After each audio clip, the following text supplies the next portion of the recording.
তোমরা অনেকেই জিজ্ঞাসা করো যে তুমি ডায়েটে কেন ঘি রাখো, ঘি এর ব্যাপারটা কি, তাই নিয়ে একটু কথা বলি। ঘি হচ্ছে একটা হেলদি ফ্যাট সোর্স, যেটা আমি সবসময় এনকারেজ করি ডায়েটে রাখার জন্য। কেন সেটা জানো?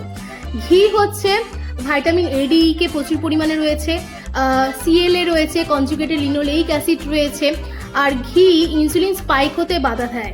সুতরাং ঘি সবসময় হেলদি অপশন। ঘি হচ্ছে একটা ল্যাকটোজ ফ্রি সাবস্টেন্স, তবে ডিপ ফ্রাই করা কখনোই চলবে না। ফ্রাইং ইজ গুড, কিন্তু ডিপ ফ্রাই কোনো জিনিসটাই ভালো নয়।